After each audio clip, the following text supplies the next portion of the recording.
Greetings, welcome one and all. It's another edition of Cop Talk, and I must say our sincere apologies that we were unable to be here last week. But you know what? We're back. Good evening, brother Stoney. How are we doing, sir? Yeah, I'm good. I'm good. Just looking forward to this evening's show. I got my long johns on.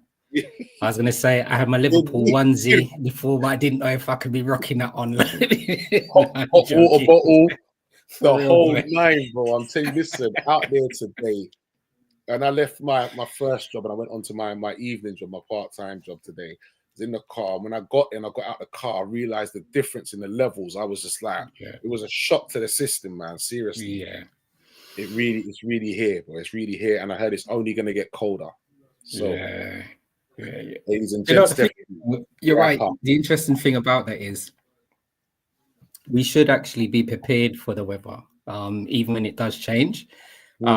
But you're right, when it does happen completely out of the blue, it's always a shock. But I'm similar to you. I got my winter attire and man, manage and get through it, and it's all good, man. I'm ready. Yeah, I'm ready. I'm ready. That's one thing I must say. I'm ready.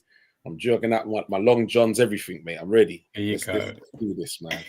So we got some early ones on. Let's say good evening to Mr. Fitzwarren Brighton. Nice to have you on nice and early. And as usual, Mr. Regular. Mr. One-liner, one puncher, I tell you, CW. Good evening, sir. And as he says, club football all the way through till March. Oh, yes. Oh, yes.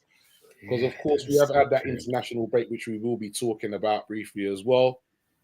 But you know what? It's like, it's a killer, man. It's a killer to the back. It is. It's a killer. No, seriously, it's a killer. I can't help it. It is a hard one because you're right. It's almost stop, start. I wonder.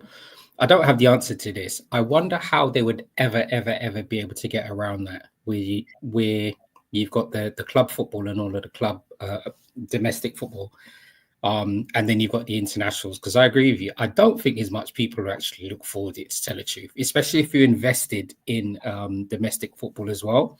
Yeah. It always seems that there's like a lull. Like if there's no Premiership, I don't know how you feel. If there's no Premiership football on a Saturday and a Sunday, it just feels wrong. Yeah, of course it does. Of course it does, man. Listen, even like watching the international football, it's not the same. And when you're watching even the roundup, it's not the same. You want your Premiership football, then you want match of the day. Do you understand? Yeah, man. Come on, man. It's like just part of it. It's part of your life routine. You understand? And when that's not there, it's a massive miss, man. I must say.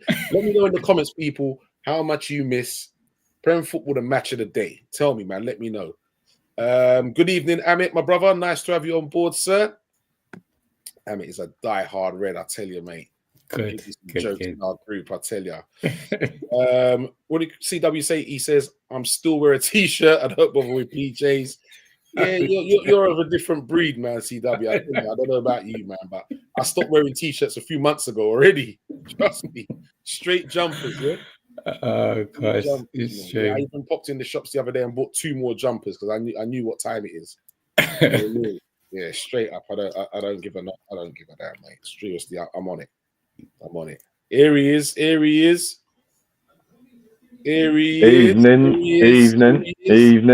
Hey, listen. I feel he's got shares in the barbershop now, Stoney. Yeah, yes. You know it is. I've got it. I always now know why Preds is late. What's that elite Premiership barber that flies out? What's his name? He only cuts. I think it's HD cuts. He only cuts elite and Premiership footballers. That's who Preds has got on speed dial now. Preds is always looking fresh. That's what it is. Sharp these days, mate. Good man. Well, I'm a bit worried now. What was I looking before? Yeah. We didn't really want to say that. You know what I mean? But thanks for the comment, Doug. For the compliment, it's lovely. Dave Dotter says, yeah, man, I know Dave Dotter is a Liverpool man. What topics are we be discussing tonight? Yeah, well, we're definitely going to get onto that. So, like I said, welcome on board, Preds. Nice to have you back with us, son. Nice to be back. Thank you very much, gentlemen. Nice to be back. Hello, everyone. Because we did miss a week, we will briefly touch on the Liverpool Villa. And then we will move on to a few other topics we have got there. Southampton upcoming game. A few other bits and pieces. one or two transfer news, and then we will also be letting them know about our new segment to the show, gentlemen, our AOB. Ooh. Yeah, so we will get into that as well. Good evening, Mark Foster. Nice to have you on board, sir. So, first off, let's kick it off with Liverpool Villa. Got a nice 2-0 win there, another clean sheet. Lovely jubbly. And I must say, Darwin Núñez and Salah got the goals. 63% possession we had, gentlemen. We also made 619 passes, and they only made 351. But the surprising thing about that game as well, what I found surprising was, you know what? We never had no bookings. Oh, didn't we? No bookings in that game. Oh. I don't know if that's is that a good thing or a bad thing? Like we didn't really lay a glove on anybody, or is it that we didn't need to lay a glove on anyone? It's probably I think it was probably the latter. We didn't need to lay a glove on anyone. I think I'll be honest, going into the Villa game, this was a game where I thought Villa were gonna give us more of a test. And I'm not too sure whether I should actually be using that word test, because everybody's always asking on the slot about test. So we'd throw that out the window. But Villa, they're a strong, settled team. They're doing good in the Premiership. The squad in depth is really strong. I like how their manager's got it's Rodgers, isn't it? The young guy that's got the new contract. Mm-hmm. And I like how settled Onana and Tielemans are playing in midfield as well for them as well. I mean, they got the World Cup winner, goalkeeper Martinez there as well. But I like how Villa function. I like how they play as well. So I was happy for the performance. I was happy for the victory. I'm just saying, I know you're going to come to it, but I do believe that Bailey should have got the red card. That's just my opinion. I know we're going to get onto that, but I was more happy in that because my cousin and my younger brother support Villa. So it was just lovely. It was just lovely getting a win over them, to tell the truth. But yeah, good performance. Yeah, man. How do you feel about that game, Preds? Yeah, it was a kind of a very disciplined, well thought out, methodical performance. I think we kind of controlled proceedings. And I don't want to come across like that Villa was easy, because no game's easy. It just seems like we kind of probably in third gear, and we could have went up. Amit's comment there says that I thought we were comfortable. Yeah. I thought we were comfortable, and it was good to see. And it's like I said, it's a continued.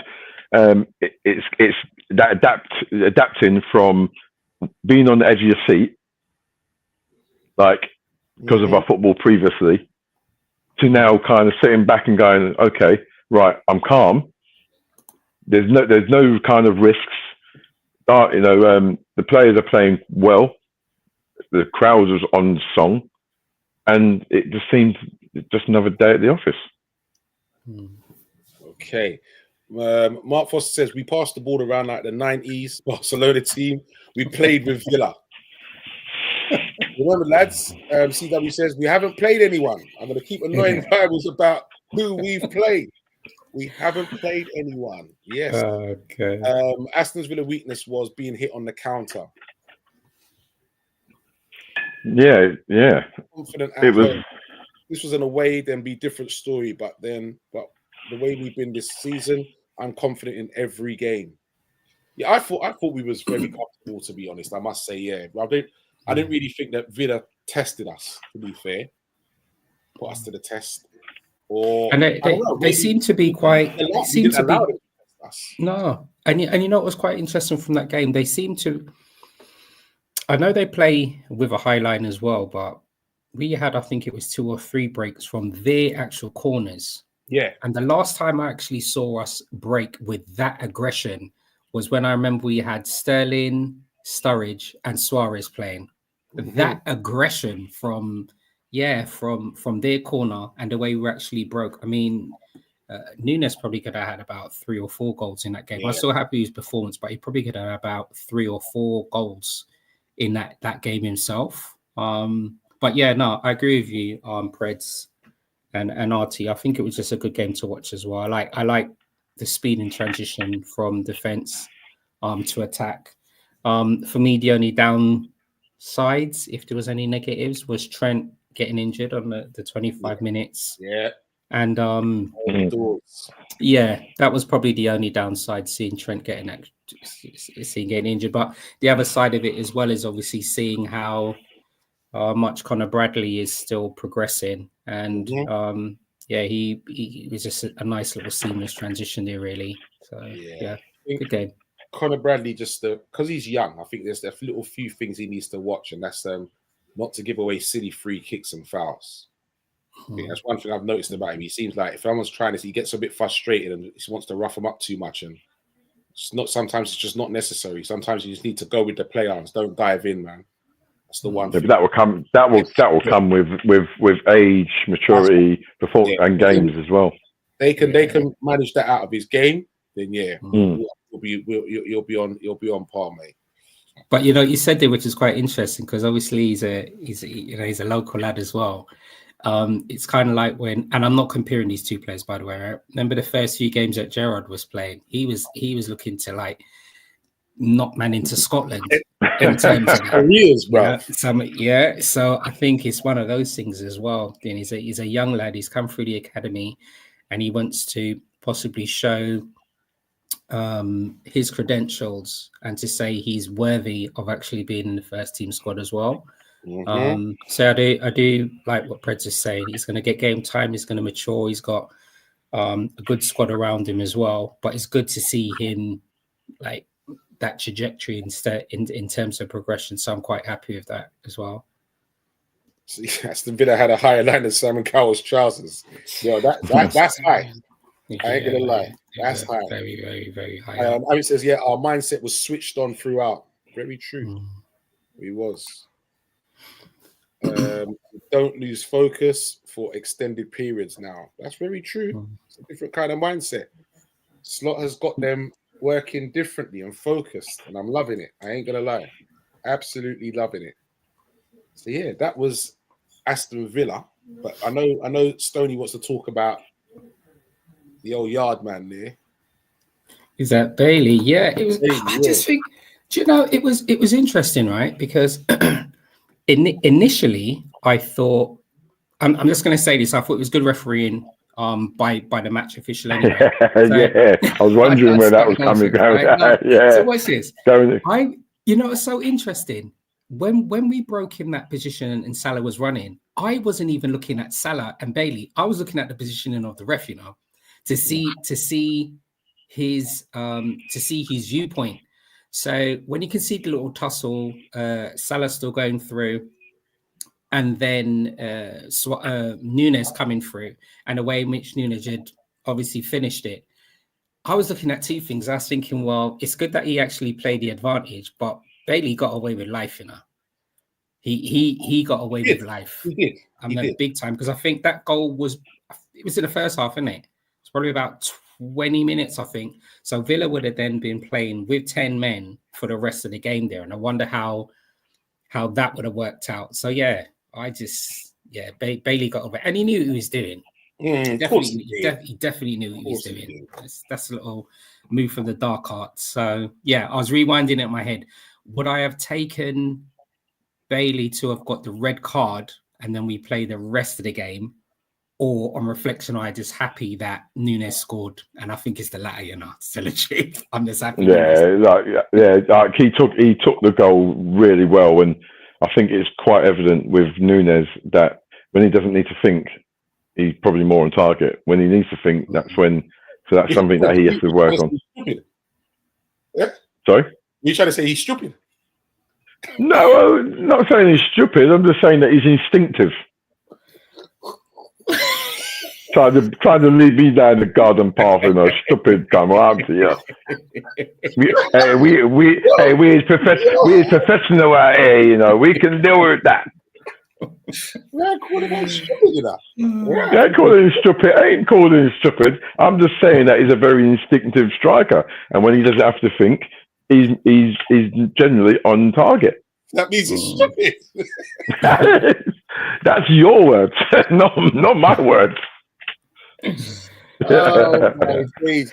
So in this conversation, was having this conversation about this Bailey thing in a WhatsApp group where another one of my friends is a ref as well, and he was actually saying that because people were saying that Bailey should have still got sent off, and he was trying to. You couldn't do that then. No, because he'd allowed could have done it, and he scored. So, and is that correct? That is correct. So all that will happen is from the ref's viewpoint, he'd actually played advantage. So once Nunes was in a position to have scored, no, he wouldn't have been able to. If he had sent Bailey off, that goal would not have stood. He would have actually bring it. Yeah. Thank you. He would have to bring it back to where the ref saw the offence. So that's what happened. The ref wouldn't have been able to do it. I think you know what, like, the referee should be praised because in the end of the day, like we don't want to see 11v10. We want to see 11 players on each side because it's more of a game, more of a balanced game. And I think, in all fairness, like he's played on, we've scored from it. We'll take the goal, and we were still good enough with them with 11 men. We were still good enough to control large periods of that game and kind of sweep past them. How would you see it though if we didn't score the goal? There would have been. That would have been interesting. It would have been interesting, but I would have still been confident enough in the way that we've been playing this season that we would have had another opportunity. I'm not saying that. What I'm saying is, had we not scored, the conversation then would have been about Bailey should have been sent off. No, of course, we're football. But we're football supporters, though. We're football supporters, and we're gonna say, well, look, it doesn't matter because he scored. If he didn't score, we would have been up in arms saying he should have been sent off. Well, Archie, it's interesting. Like I was saying, when the little tussle was taking place between Bailey and Salah, the ref was already indicating. See, when it was happening, I mean, it only lasted for it's like the ref was already running in the island. He was going like that to indicate that it was not a foul by Bailey. He was already indicating like that. He was already indicating that it wasn't a foul. So that's what I was saying. Even if Nunes, didn't score, nothing, because he's already indicating that it was no foul. VAR wouldn't have done anything. And it would have just continued from Martinez taking the goal kick and continuing with the play. But I agree with you. From my view, I thought it was actually good refereeing because he played the advantage. And a lot of the times, for me, I think you want that. You do want a ref. It is within the laws of the game, and we've got those phases there. I think it was like 3 of our players, like aircrafts. On Aston Villa's defense. I just thought it was good match officials, and said, I think you should still get sent off despite we scored. I think that's like that's punishment. I know, but why? Why should he then get sent off? CW, put it in the comments. Why do you think that Bailey should have still been sent off, even though the ref was already indicating and his arms were visible, saying that there was no offense? There was no offense. So CW, in the comments, why do you still then feel that Bailey should have got sent off?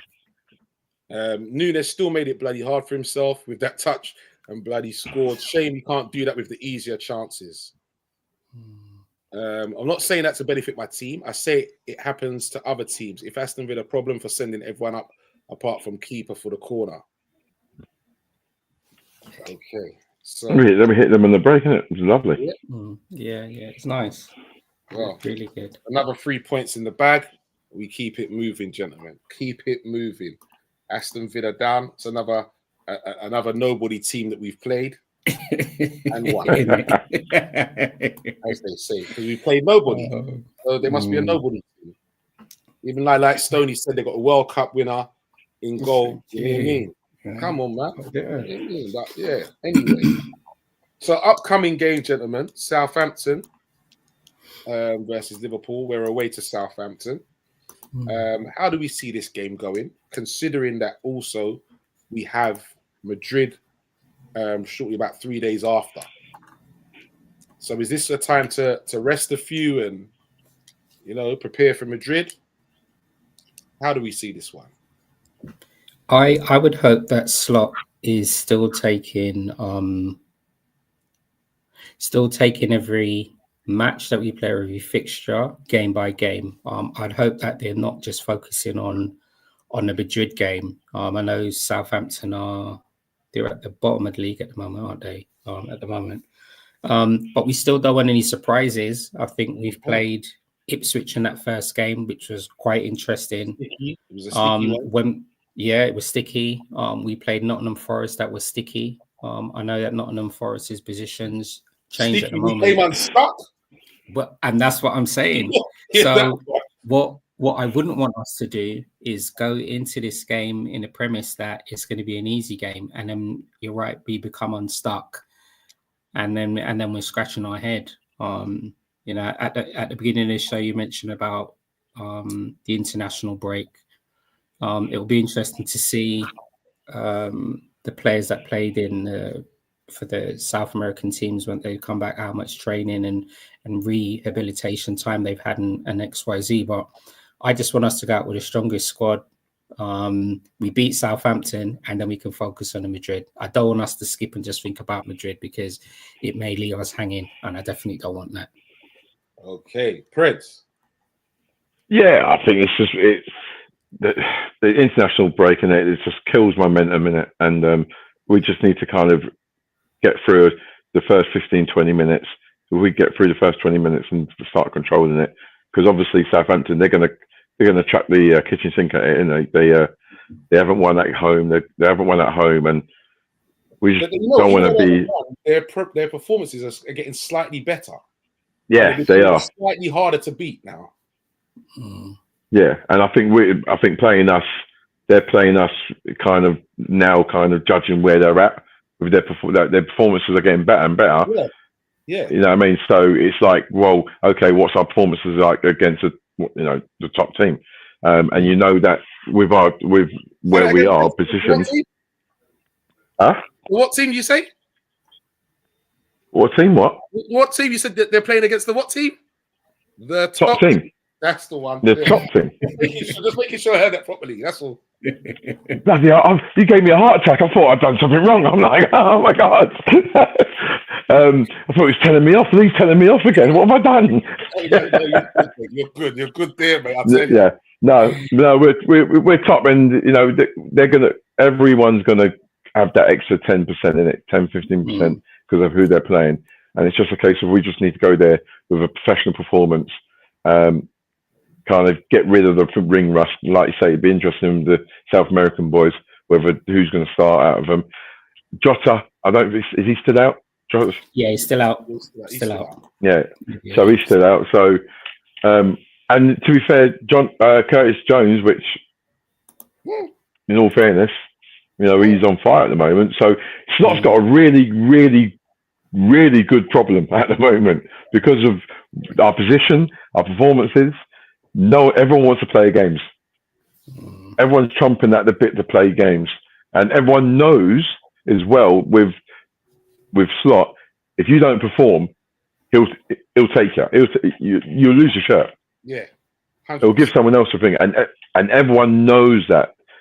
So he's got a beautiful problem if there's any of with the squad that he's got. Good evening to Mr. Van Man Rolling. Evening, lads. We need to keep the pressure going till the new year. Hopefully, we can break spirits by going 10 clear of everyone. Yeah, that would be nice. Fitzwarren Brighton is still on this thing. In the past, refs let play continue, and at the dead ball, books the player. And you know, I'm glad Fitzwarren has said that. The only thing, just to extend on that, Fitzwarren, is what I was mentioning is that the ref was clearly indicating with his arms indicating that there was no offence from Bailey. So the fact that he was saying that it wasn't a yellow or wasn't a red, and he continued, that's why the ref didn't actually caution the player afterwards. Yeah, that's the only reason why there was no caution, because the ref deemed that there was no offence between Bailey and Salah. Okay. So with that game as well, the news is that Ramsdale and Bednarek are out for Southampton. And for us, we're going to have Trent and Van Dijk.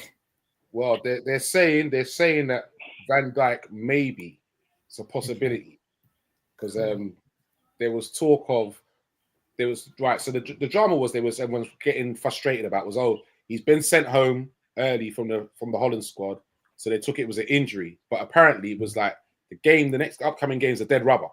It means nothing. So it's like just go home, relax, man. There's no need. You don't need to be here. Yeah. Dead rubber game. So yeah, I'm not concerned about VVD. I think he will play. Yeah, he will play. Yeah, old club as well. Yeah, I think he's fit and ready to go. To be honest, I'm not gonna worry about it too much. Well, I mean, even if like you were saying, RT, if were you saying Ramsdale may be unavailable? Ramsdale and Bednarek. All right, so I think Southampton have been playing a 5-3-2 of late anyway. That seems to be Russell Martin's go-to formation anyway. But they've got a good understudy as well. They've got the other Ireland goalkeeper there as well, haven't they? Gavin Baznu, who used to play for Man City. He used to play for Man City, and it was between Gavin and McCarthy. Yeah, it's between Gavin and Gallagher, who were actually battling it out for the Ireland #1 spot. So even if Ramsdale doesn't play, in my opinion, they've still got a good goalkeeper in place there. I don't think he would. I don't think he would actually play. I think they would play Alex McCarthy.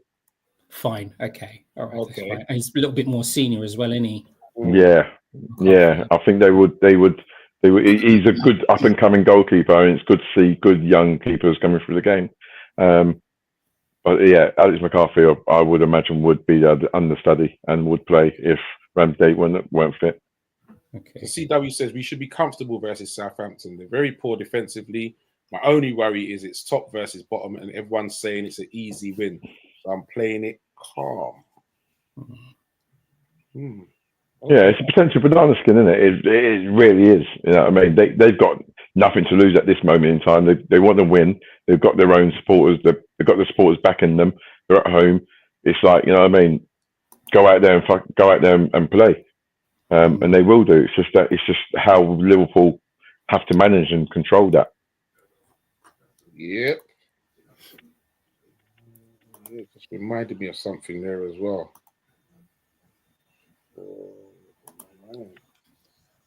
Oh yeah. So we'll have Connor Bradley at right back then. Kanate, possibly VVD. And on the left side, Robertson. He's had a decent little international as well. He scored, did he? I think he scored. Yeah, he scored a goal as well. Yeah, he scored a goal as well. Curtis Jones, he's had a good, his first game, definitely. I tell you, his finish was mustard. Love that finish. So yeah, we'll have Curtis. He done all right against Ireland, didn't he? Yeah, he did all right as well. He did all right. Yeah, he did. Second half. First half was a bit lackluster.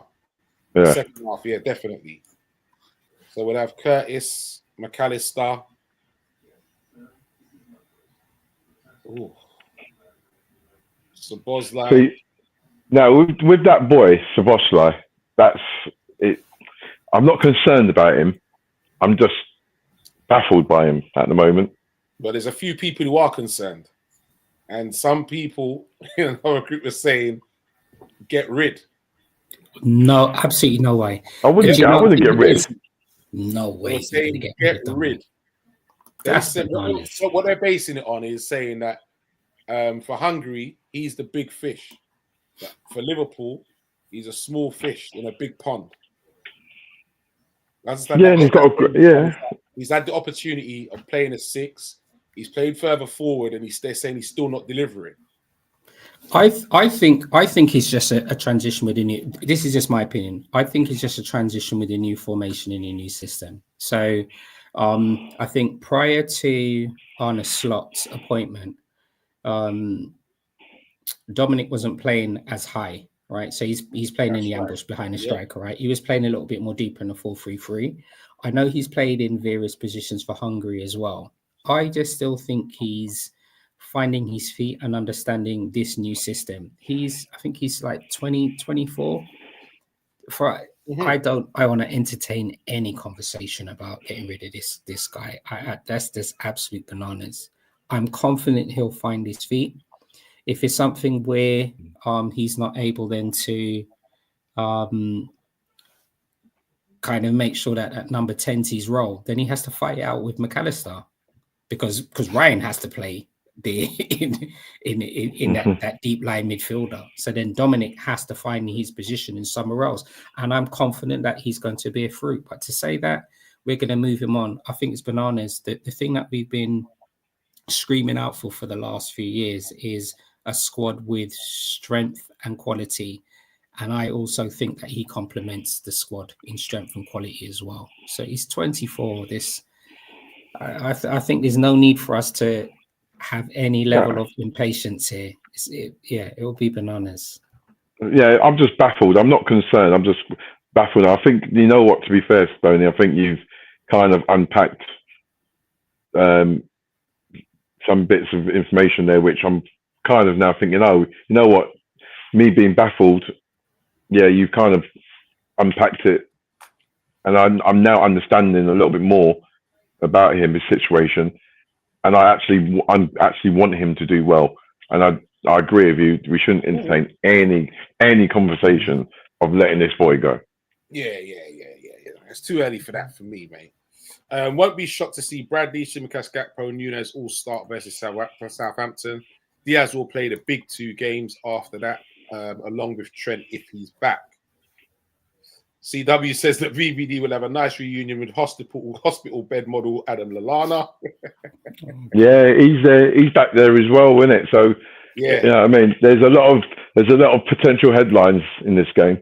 Yeah, there is one or two. I'll take these international withdrawals with a pinch of salt, to be honest. Van Dijk completely fine. A lot of City players withdrawing with so-called injuries. Where they're not injured, I see right through them. Yeah.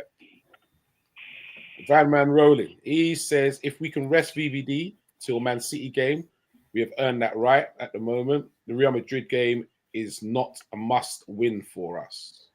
It's all about momentum. Gravenberch needs a rest too. Did Gravenberch go with the Dutch squad? Yeah, he was there.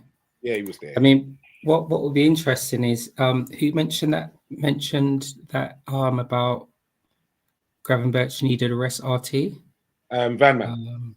Van Man. If Gravenberch were to be rested, who would you like to see play in his position? Gravy Birch, Big Mac, and Jones are best midfield at this moment in time. That balance is really nice, actually. Van Man says we need extra midfield, and how can we be letting them go? Suppose I needs to stay at least one more season. Just needs to stay, period. Yeah, don't put a slot style from this season, so he needs one more season after this season. So a lot of seasons in there, mate. I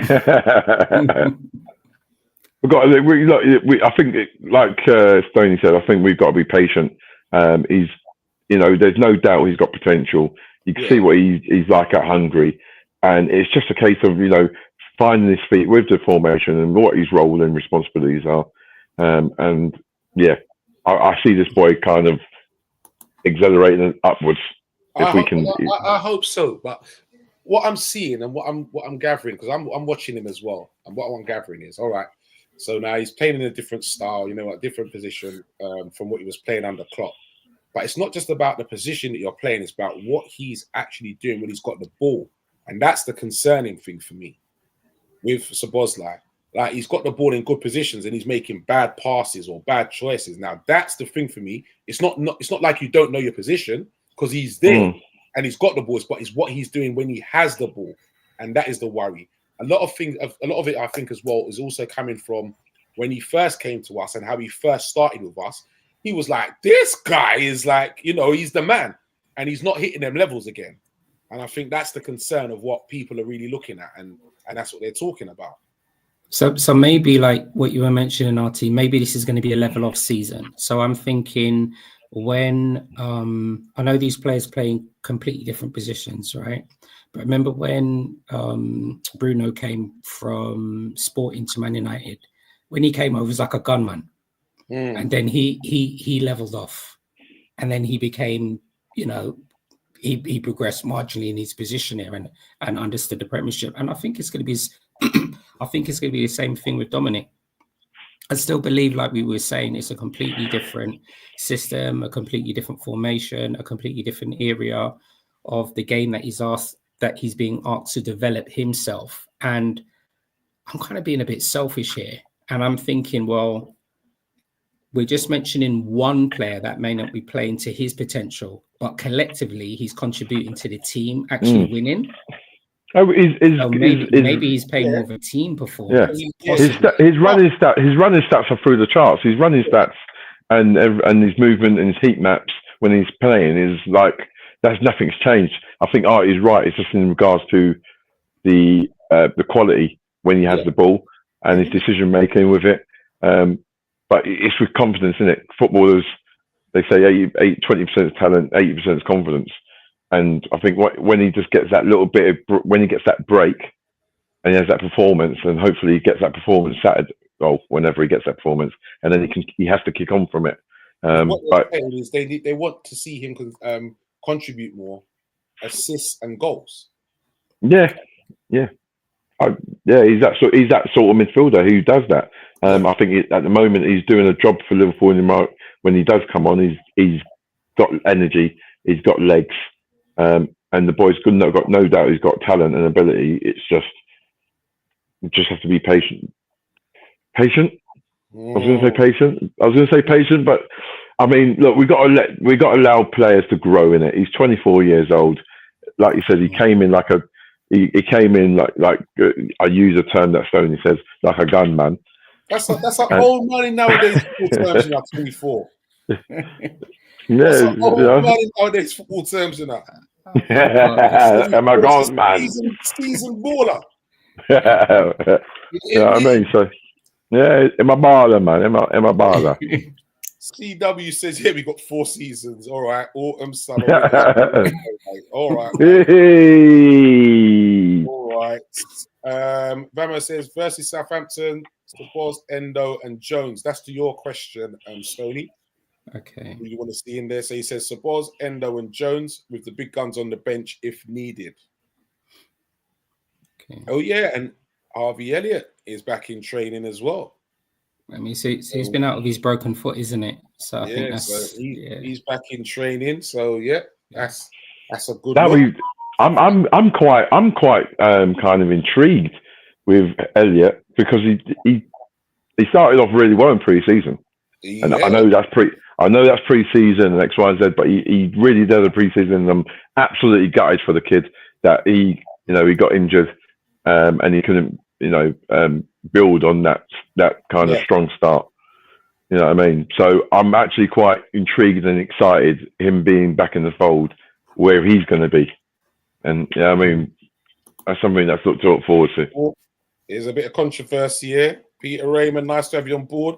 He says, Sir Chris gives the Bosley time, but don't give Nunes time. Oh.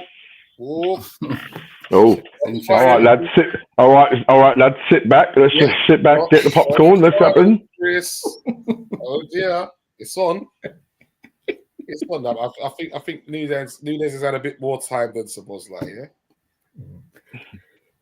yeah. Ooh. Well, this is what this show's about. All the opinions. Yeah. Fitzwarren says he will come good, so not to worry about that. Okay, so what's your score predictions, gentlemen, versus Southampton? What they've been like in the past. What are these games? With the Dell, aren't we? But I keep calling it the Dell, you know. Can you believe that? The Dell, you know. God. Do you know what? I think it's going to be 2-0. We're going to win 2-0. Another 2-0. Okay. Yeah, 2-0. Yeah, I'll go with 2-0 as well. Okay. Well, I'm looking at 3. Did I get the score right last time? 2-0. Against Villa? I can't even remember. I don't remember that, mate. I don't remember that. We'll have to check VAR and see. Yeah, we'll check VAR, mate. Check VAR. Hold on for a second. Hold on. Mr. Solo. See, I know my man's happy now, innit? You're happy now, innit? You got rid of him. You finally got rid of him, mate. Mr. Breaking Bad. You finally got rid of Mr. Breaking Bad, mate. You're happy. I'm like Preds. I'm gutting. I think it was disrespectful that they sacked the man just before Christmas. The man's here working hard to get presents for his family, and he's sacking before Christmas. That's disrespectful. With his payoff, mate, you can get a few presents. You'll be all right. You know what I mean? You'll be all right, mate, with that payoff. I tell you. They should give him a bit more time with the money he's spent. You know what I mean? Shocking, really. Super happy at the moment. I see these Man United fans getting gassed over flipping a training session, you know. Wow. Them man are getting gassed over a training session, you know. Yeah, but have a think about a training session. Yeah, but have a think of what they've had to go through for the last few years. You know what I mean? Any silver lining, mate. It shows the heights that they've fallen, isn't it, as well? I'll tell you. So CW's come back, he's hit back. My answer to Peter, Nunes first, cost a lot of money, hasn't lived up to expectations and hype. Obviously not saying he was gonna be Haaland, but he could have been up there with Haaland. Okay. If he scored the easy chances. Okay. Vince Roman reckons it's going to be 4-0. Okay. CW reckons it's going to be 3-0 as well. Okay. I'll be happy with the win, and then get out of Southampton, keep it moving. Yeah, I'm like you. Just wrap it up in the first half. Just wrap it up in the first half. But Game's done. But you mentioned the first half. What do you think of our first half? I think what I'm happy with. What I'm happy to get going. For me, that's okay. I see us like sussing teams out, and then we just break them down after that. Yeah. And if anything, I'm probably more happy with this method as opposed to what we were doing at the latter stages before with Klopp's transition when he's leaving, and that was we were conceding very early, and then having to get back in the game. I'm happy that we're not conceding early anymore. And I mean, the thing is, we're not playing boring football. It's a completely different style of football. But I agree with you. It's more controlled. So for that sense, I'm more comfortable with that. I don't think we should have to be chasing the games in. And I'm thinking in my own head sometimes, if you've done all of that preparation all week and you're conceding after about like 5 minutes, something's wrong here. I know Brentford have been scoring against goals very early, but come on, I think we need to have a little bit more structure. So I'm happy that as a team, collectively, we're defending much better, and that we're imposing ourselves on oppositions more as well. But there's clearly a different way in which we're playing, and it's nice to watch. I'm happy. Yeah, definitely, I agree with that. So Verman says, with our nearest challenges all playing Saturday, we will know exactly what we need to do on Sunday. We know already what we need to do. We need to win. That's the long and short of it. I don't care what happens on a Saturday. We need to win on Sunday. Then whatever happens on the Saturday doesn't count. Makes no difference. Just keep doing what we're doing. For the Arsenal, City will be tested too. That's the point that I was saying. Mr. Herbert says, big up, lads. Your favourite Arsenal fan is here. Hope you're all well. Yeah, we're all right. Just a bit chilly, mate. That's all. So Mr. Herbert, how does it feel having to look up to Chelsea now? I'm just asking you that question. I just thought I'd ask that question, Mr. Herbert. Shots fired. Shots fired. Fired around there, I tell you. And this is a good point by Chris Ross, actually. Man City, their bogey team, Spurs. The Spurs have been a bit of a thorn in their side. That's true, actually. Yeah, that's true. Yeah. That game's on. Is that game on Saturday? Saturday, yeah. Yeah, that's the 5:30 game on Saturday. I think it is, isn't it? But you know what, Artie, it's going to be interesting with that. It's going to be interesting to see what's happening behind the scenes at Spurs with the latest news and fluffling with Son and Bentancur, if they're going to get their heads settled to get into this game. So it's all there, mate. Don't worry about that. Okay. It's all there, mate. Where's Billy? I've seen strikers aren't scoring this season. Billy's growing his moustache. Leave him alone, Anthony. Aim is to win, not interested in draws. If you want draws, go to a furniture shop. Too right. So, all right. So we're going to move on to our new segment, peoples. And I know people like Anthony Herbert, you'll definitely like this because it involves you. And it's called AOB, Any Other Business. So that's where we will dedicate a few minutes or so to talk about any other teams as well, not just Liverpool. All right. So any other thing that's happening in football, because you know what, we do have people who come on here who support different teams, not just Liverpool. So we thought, you know what, thought of you lot, and we thought we'd bring you in. You know what I mean? Bit of the Christmas spirit. You know what I mean? It's coming in early. Let's start with the first thing we're going to start with, as we was talking about, is Amorim stepping in. He's got his first game against Ipswich, I believe. But the talk is that there will be no war chest for him to start off with. He'll have to work with what he's got. And if he wants to purchase any players, he's going to have to raise funds. And one of the players that people are talking about selling, one of their biggest assets, obviously, is Mr. Marcus Rashford. To raise funds, bringing in players. Yeah, so very interesting. So what do you reckon of Amorim coming to Man United then? I think it's you know what? He's shown his worth in regards to a bit while being at Sporting. Sporting, sorry. Sporting, isn't it? It was at Sporting, definitely Sporting. So he's shown that he's a good coach. His teams have played very well.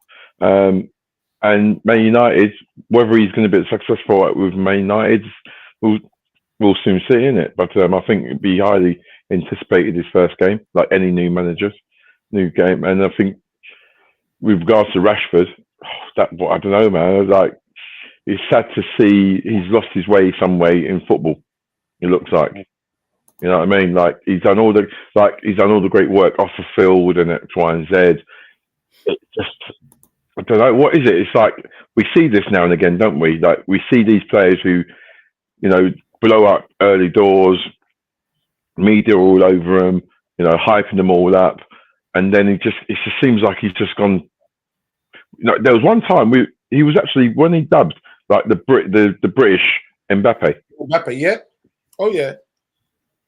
So you know what I mean. So it's gone from comparing this to Mbappe to like, you know, all you see of Rashford now is coming out of like NBA games and all that. It's coming out of a nightclub or something like that, getting in trouble in Ireland. Well, allegedly, you know, situation happening in Ireland. It just seems like there's a lot of distraction, and I know he's a Man United player, but he's still a young player. Who is he? What is he? 27? 27. Yeah, 27. You know, you don't want to see a talented player just go by the wayside, isn't it? It's not nice to see, but hey. Do you know what's quite interesting, Pred? I'm really glad you actually mentioned that, right? So we've probably seen a period of time that Rashford's been at Manchester United. Look at all of the changes in managers that have taken place there. All of the systems, players coming in, players coming out, maybe to do with his own form, XYD, rah. Do you think sometimes players probably think behind the scenes, okay, so I'm playing at a team that I love. I'm a local man, local player on just my club, but it's in an absolute mess.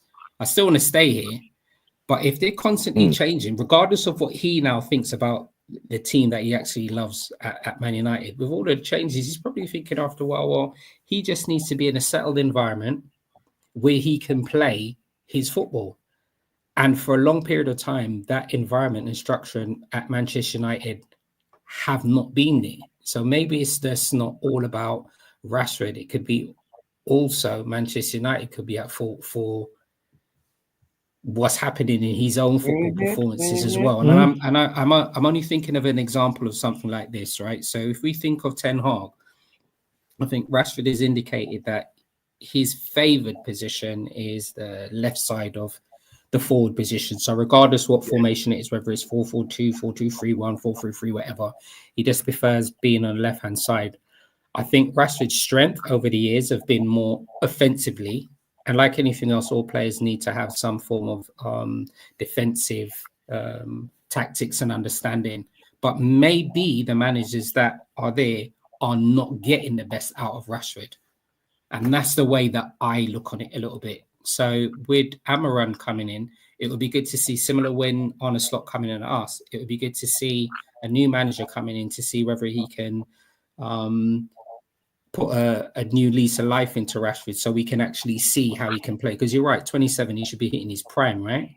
I'm sure he's on a very nice, handsome contract, so you don't need to worry financially or anything that. But let's see how he works under a new manager. That's what I want to see anyway. Okay, have you ever said Stoney that hurt? Any chance of getting Mr. B on the pan list? No. Instead, answer to your question, Stoney, I hate Chelsea being above us. So it was on the cards anyway, and he said he was going to United. I think they will get Goikes as well instead of us. But you see, even when you say he was on the cards, wasn't he trying to pimp himself out with us and West Ham though? Yeah. Yeah, but I think looking on the social media and all the news and X, Y, and Z, it seemed like Man United was like, it's either now or never. If you don't come now, we're not coming back to you. So it's one of those where, you've pimped yourself out, but now you're dealing with another entity. So it's like, you come in. If it's coming, you come now. Manuel is awful, and the wages of most players are stupidly high. Good coaches coach, so we will see. And also, the other side of it, I want to see the best players in the Premiership, whether they play for Liverpool or not. And to an extent, I want to see the best coaches. So, let's just see if Almiron's over, because he was, I think when Mourinho was saying that he was there, he was saying one of his best achievements was Manchester United finishing settled based on the squad and everything that's happened at the squad. And then Ten Hag has obviously spoken about issues within the club as well. So if the same issue then presents itself with Almiron, with all of the new structure, all of the hierarchy above them, then maybe there are bigger issues happening at Man United. So we'll see. Look, either way, I'm watching. I don't want them to be successful. I don't mind if they've got a new identity in play. And as you said, I want to see Rashford doing well, but I just don't want him to win anything. So we'll see. Amarin will be sacked in 2 years' time. Leopards and their spots will still be around, and around we go again, unless Amarin is ruthless and gets rid of the trash like Rashford and others. Wow. Great statement. Great comment. Strong comment, CW. Yeah. Well, this is what we've been talking about, that they don't have the players to play free at the back, because that is Amarin's favoured formation. However, but you say they don't have three at the back. So who's the? I mean, I'm sure that he's going to make some signings anyway. But if you're saying that, they've got Dallow's a fullback though, isn't it? So they've got Elite. Dallow's a fullback. So if they're saying three at the back, they can play Alessandro, Maguire. So they can say Martinez, Delic. They've got Delic there, isn't it? Yeah, Delic. So they can do it then. So they're probably going to play. They're probably going to. I reckon if he comes in and he plays a three, it's going to be Martinez, Delic, and Evans. That's who I think the back three is going to be. Not Maguire. Not Maguire. Whoever it is, mate, they ain't got a choice, have they, if they want to play? True. Yeah, true that. But it could be, and Maguire could be one of them. But they have got the three at the back. Whether they play to how Almiron wants them to play, but they do have the three centre backs to allow them to play three at the back, I think, anyway. Okay. So what other businesses do? Let's get off Man United. Rashford only plays for the contract. Okay. Oh, Here he is. Here he is. Oi, oi. Here he my is. gosh. Someone He was fucks burning up his now. ears. He fucks up now, does he? Hey? Yeah. I know he's the next one. He's smiling now, isn't it? He's smiling. Yeah. All right, boys, hold on, boys. We've got a big one. We've got a big one. Yeah, Bit. Reel him in. Reel him in. So, Pep signs new deal. Yeah, I think that was always going to happen, you know. Yeah, with this thing, with this cloud over him. Yeah, he's probably, you know, it's probably a smart move on his part. It's a win-win for both of them, isn't it? Really. Because you know why as well, Artie, why I wasn't leaving pieces. Oh no, that's nice. You know why I wasn't surprised really, Artie, because I'm thinking the actual infrastructure of Man City, everything's in place. All right. So we'll give an example. If Pep was to leave and probably go to an international team, or I don't know, I don't even think he was leaving Man City. He can probably go anywhere, but I wonder where he would go. Would everything, the structure, all of the technical stuff, everything already be in place for him to continue winning? So yeah, but that's the side of you go there and make it happen. True. Go there and make it happen. But you know what? I'm glad he's going to stay here because it means that Arsenal still ain't going to have no hope. So that's well, I don't know with the way they're playing right now. I'm not sure, mate. I'll tell you that. Yeah, no, it's good. I don't mind. I don't see Man City still being that threat like that anyway. So it's not an issue, man. Let's move on to Bentancur banned for 7 games and fined, I think it was 100 bags. For what was this for? What was it? Go on. What was it for? Comment that he made in an interview when the interviewer must have asked him something about Son. He goes, I don't know, can't see. And he goes, they all look alike anyway. That was the comment that was made. Yeah. So I think that ban has probably. I mean, Tottenham are trying to do the appeal. Anyway. Yes, they are. Yeah. Tottenham are trying. So why are you sorry, Stone, to thingy, but something just ran across my mind. The Chelsea boy who. Yep, Enzo. Exactly. Exactly. Our so fault. like. Yep. I know. Okay, as long as you know, like, yeah, that's crazy, and this is where there is just absolutely no balance in like what people call out and what people say is racism. Like, he's made that comment there clearly. Enzo's made. Well, everyone's seen the video, and I'm not going to give it any time of day any longer than I need to. Surely that's a ban if in itself. Double standard. Shall I tell you what the difference is? Double standard. Definitely double standard. So with the incident that happened with Endo, so he was international duty. So that would have been FIFA managing that situation. With this situation with Bentancur, it's actually been managed by the FA and Kick It Out. It's Kick It Out who have actually got involved, and it's them that have obviously opened up the discussion, and it's them that have made sure that Bentancur is being banned for the 7 games. So because you've got the completely different awarding bodies actually dealing with the situations, that's why there's the disparity in what the offence and the sanctions are. But that's so cool. Even with all be singing from the same hymn sheet. 100%, and I agree. I agree with you 100%, RT. So even with that, even though Son had almost backed Bentancur to say that he wasn't offended, Kick It Out of Basic, he said, you know what, it is offensive, and even if you don't think it's offensive, Son, it's offensive to other people from Asia or XYZ. So that's why that ban's been kind of implemented. But I agree with you. It should be if there's an offense, and we're just speaking about this particular thing, for any racial things, then it should be a standardization across the board. 100%. 100%. Terrible. But it'd have 7 games to think about that, because they're saying he won't be back to the 26th of December. Be back Boxing Day, if the appeal fails. And apparently, if the appeal fails, they can give him more. Yeah, that's what I thought. I thought if let him take his lash, and keep it moving. That's like right. you do an appeal, you've got the possibility of getting an extended ban.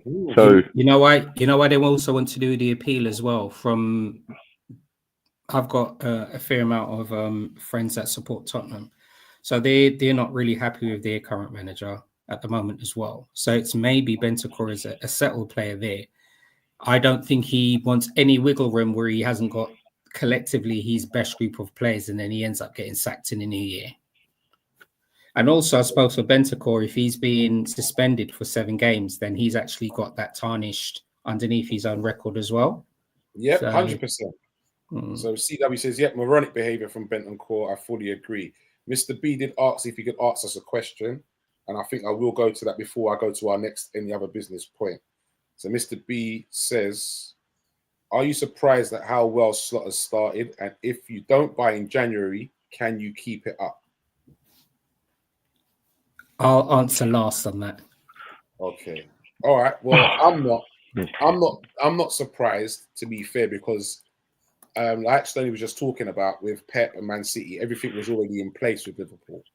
We weren't a struggling team. Whereas other managers are going to other teams because their managers have been sacked and they're struggling, they're not doing well, like Man United, for instance. And I'm not just saying that to have a go at you lot, but you lot weren't doing well, weren't happy with your manager. A lot's going on, so you're bringing in a new guy now. So it would be a surprise more if he was to come in and hit the ground running and be really doing well. Well, yeah, because he can't really do worse, can he? To be fair. So with us, I believe that Slot came in to an already well-oiled machine. And he's just obviously seen that, and he's just made a few tweaks, and he's kept it up. To be fair, so I'm not really surprised. And if we don't buy, can we keep it up? Interesting. I think it'll be a struggle to keep it up.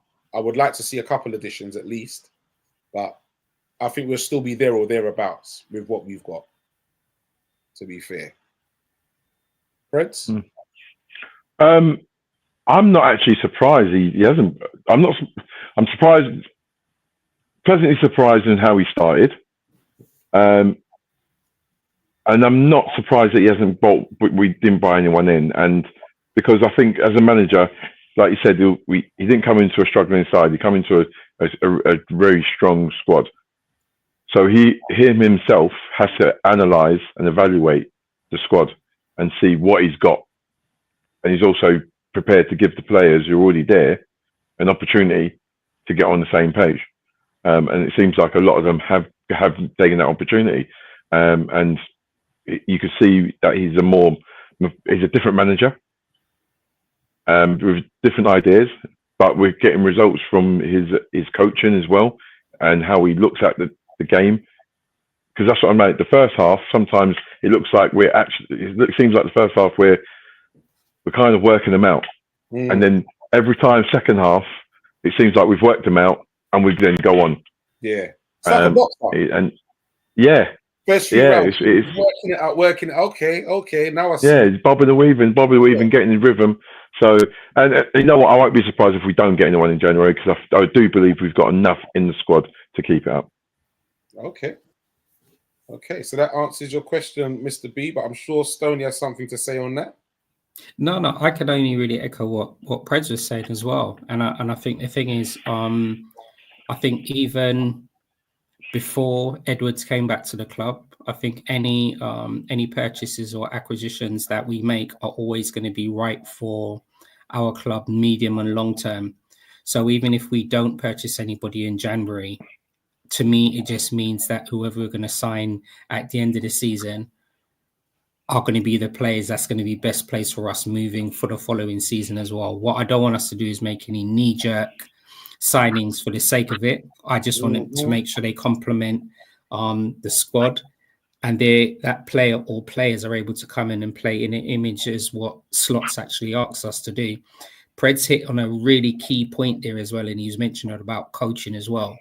So I'm really happy that Slot didn't actually purchase anybody yet because he's coming and he's showing that he's not just a manager.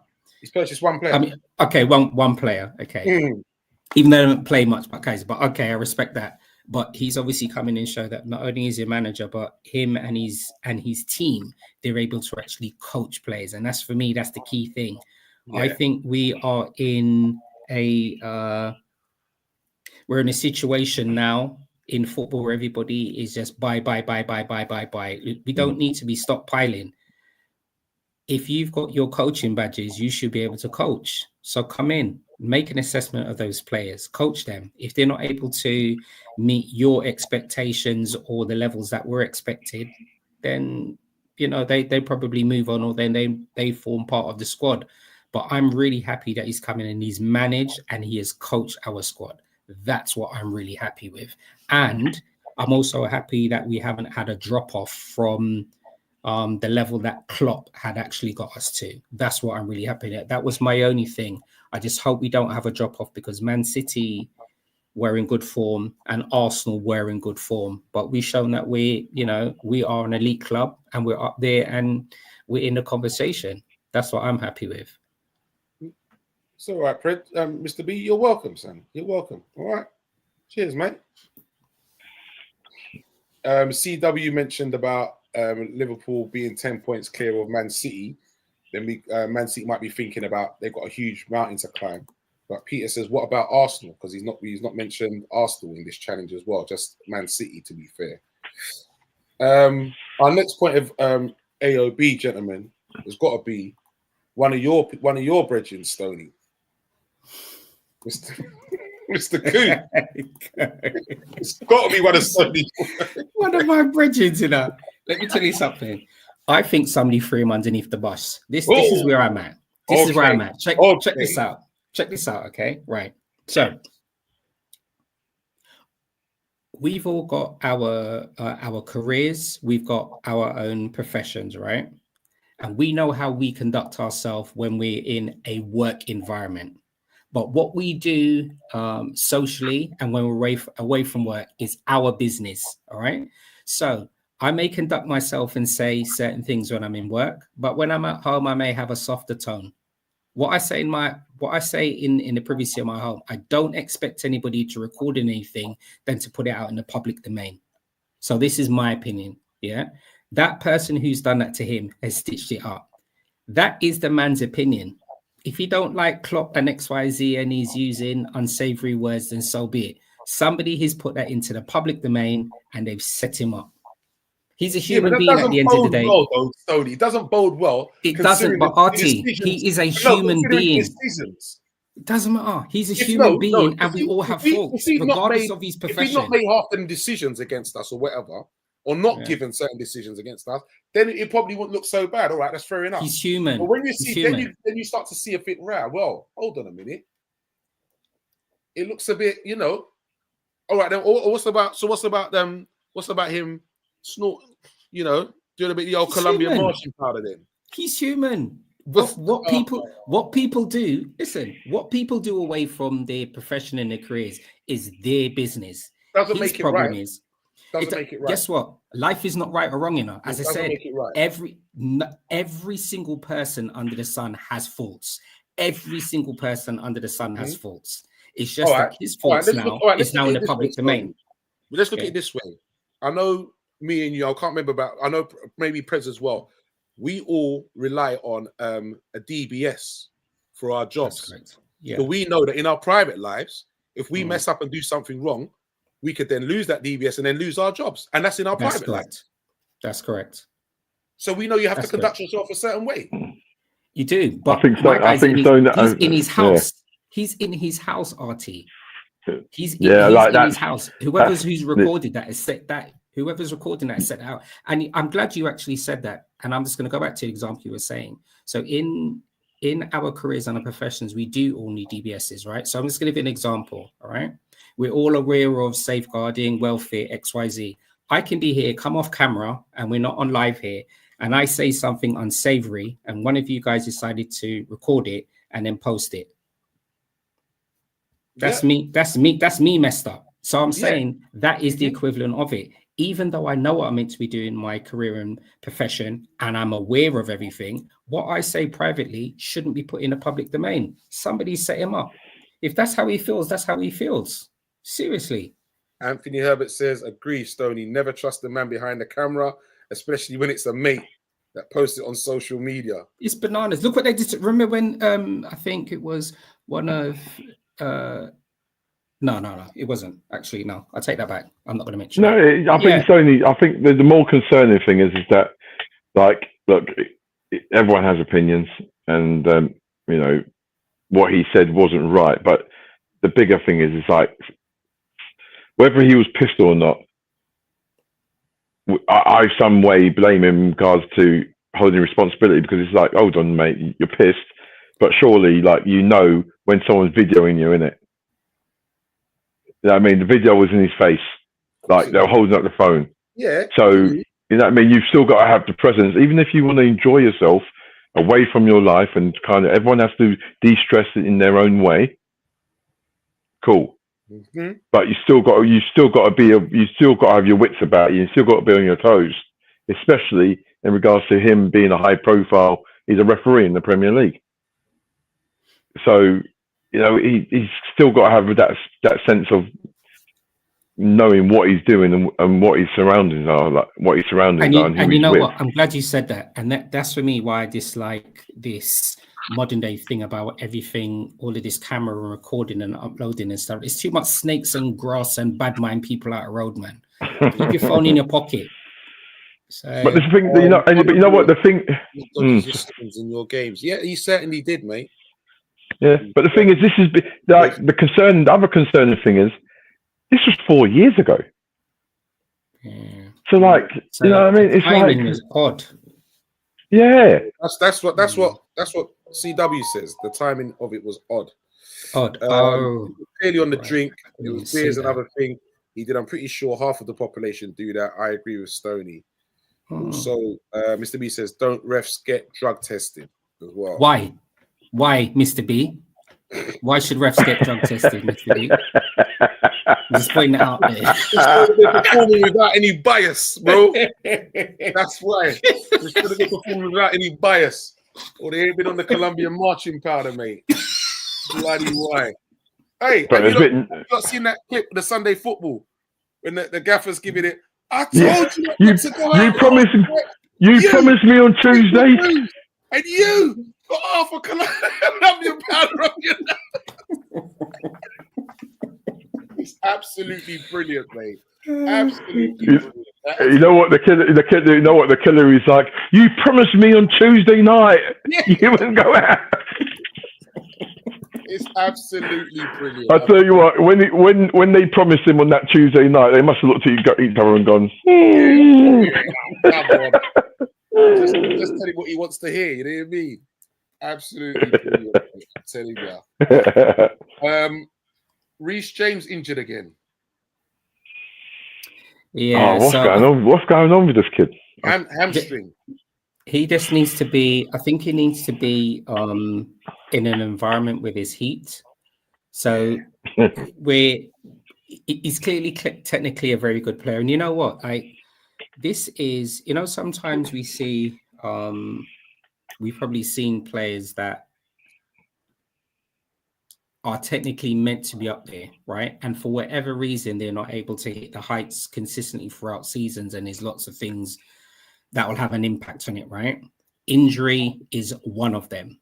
And this was probably going to prevent everybody seeing what Reece James could possibly achieve in his footballing career. So it may be that he probably just needs to move to a league or an environment where it's warm weather, and he's able just to manage his body best. It may be that is to do with the physios or whatever training regime that he's under, but he clearly continues to break down. That has been talk that his agent was looking at moves to a warmer climate for him. Yeah. Oh, was he? So, and it makes a big difference, man. But it's one of those with it's one of those with footballers.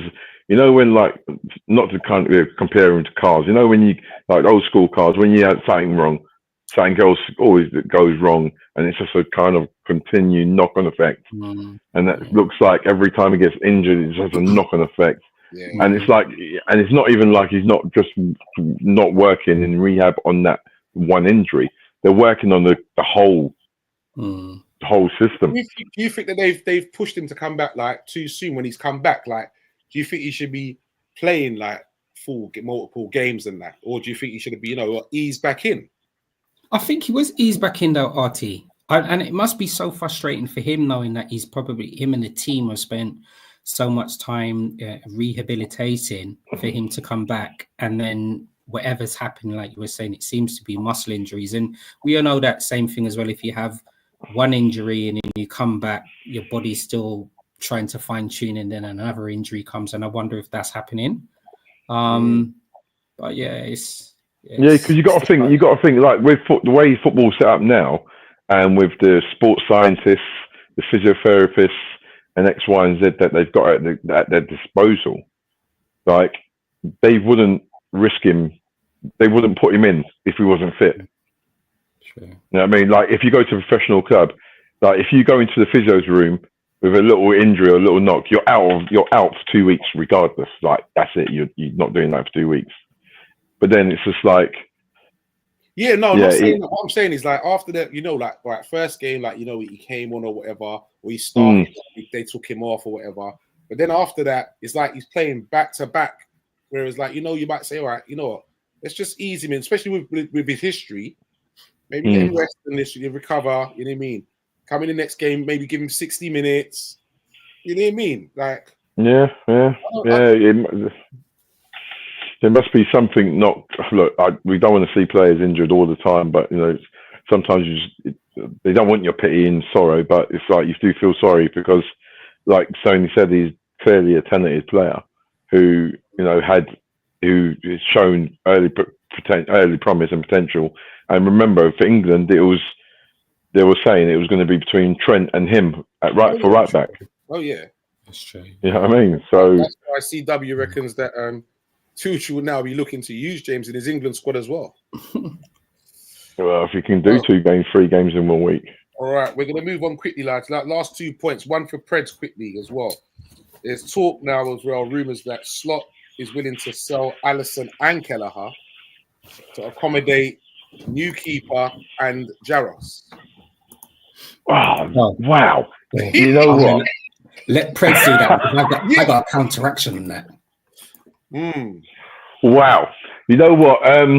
I've been hearing a lot recently, like with people kind of highlighting Alisson's injury record. Yeah. And not until you kind of you sit down and have a think about it, you think, well, yeah, he has missed quite a few significant games. But he's still, for me, he's still like world class, I'm just kind of a realist and going, well, football does move on, and we've got a new manager, and the new manager's got a new way of playing, a new thing. It would be sad if he did. Well, Keller at the moment, Keller, you can't. I don't think we're going to keep Keller because Keller's had that little taste of first team football. He wants first team football, and he deserves it. And what he's done, he's quite clearly capable of playing in the Premiership as a number one. It's quite clear. So why don't we do an old school style then? You've got the jersey right now. You deserve the jersey, so you hold the jersey. Yeah, well, yeah, and it's a big thing to hold back to the kind of keep Alisson out of the jersey because Alisson, as everyone knows, has got his last game for us. He kept a clean sheet. Well, he got back for Ireland, fair enough, but that's Ireland. Yeah, yeah. Your last game for us in the Premier, you kept a clean sheet. I heard that, but as a manager, you know what I mean? Yeah, and it's listen again. I said earlier on, Slot's got a beautiful problem in regards to the quality of the squad that he's got at his disposal. For me, I'm still kind of dissecting that announcement that Ali especially will be available to the transfer market, and I'm still trying to. Ali's going Saudi, man. Yeah, and listen, it's going to be so interesting. I'm so glad you brought it up, right? So watch this. we could potentially. So even though we've got the new goalkeeper that's on loan at Valencia is going to come back, we could potentially lose 3 goalkeepers this summer. Watch this, right? So if Ali, we'll just make an assumption. If Ali does leave and he goes for the Saudi money, he's gone, right? If Gallagher then is obviously seeking first team football, which I think he also deserves, he can move on. Jaros's contract's up at the end of the season as well, you know. You guys are forgetting that. So is Jaros, Salah, Van Dijk, and Trent. Their contracts are all up at the end of the season. We can end up losing all 3 goalkeepers. You're messing up my plan now. You're messing up my plan, bro. Okay, right, go on. Hot news, hot news, man. Listen. Okay. Is that hot news? You know what, Ali's. You know, as a goalkeeper, when the older you get, you're coming into your prime. Yeah. You're coming into your prime, and he's 32. You know, he's now coming into his prime. It's just that I think what goes against him is obviously his injury record. Well, the talk is now that VVD has agreed to sign a new contract, and he's staying at Liverpool. He's not getting anywhere. But he can't play in goal though, RT. That's all right. he's as good as me. That was sharp, Stoney. In our last game against Villa, they only had 2 shots on target, bro. Okay. You get me? So it's all right, mate. I don't mind. Listen, if that's to be true and that comes to fruition, then that's news that will be gladly welcomed. Oh, you mean? Come on, son. And also, another one of our boys was doing brilliantly on international. Doing Doak again in both games. Yeah. Is he gonna out on Middlesbrough? Yeah, Middlesbrough. Yeah, Middlesbrough. Doing bits, mate. Doing bits. I'm telling you, great stuff. Love to see that. All right, I like this last comment here before we go. Did we see that Naby Keita was in Liverpool during international break? He posted on his socials, I always had a heart attack thinking he was coming back. Luckily, it was a short visit like his LFC career. Have you seen in the news as well about Origi as well? He's having a real bad time at Milan, and for tax purposes, he can't leave. He can't leave. He's got to be. There's something in their tax system saying about they've got to be there for at least 6 months of the year. So he's been told that he has to train with the youngsters, and he can't get another move because of his situation with the tax. Wow. Oh, evening, Demas. Wow. Nice to have you on board, mate. Better late than never, I say, mate. You missed a little AOB, man. Do you have any other business? You know what I mean? But listen, don't forget, peoples. Like, share, subscribe. It's all about Cop Talk each and every Thursday, 10 o'clock. And now, tell your friends, man. I don't care if they're Chelsea, Man City, West Ham. I don't give a months. Tell them, come on here, mate. We got a little slot for them now, each and every week. We got a little slot for you where we'll talk about any other business, any other club, you know what I mean, that thinks that they can come and take our crowd. Let them, bring them on, mate. You see that? Origi, you're welcome to Carlisle. Wait, not talking about our legends like that, CW, mate. That far yet, I'm telling you. So, Freds, my brother, looking sharp as ever. I'll tell you, sharp. Thank you very much. Thank you very much, gentlemen. It's been a pleasure. Yes. Be safe, everyone. Be safe. Welcome forward, brother. Professor Stoney.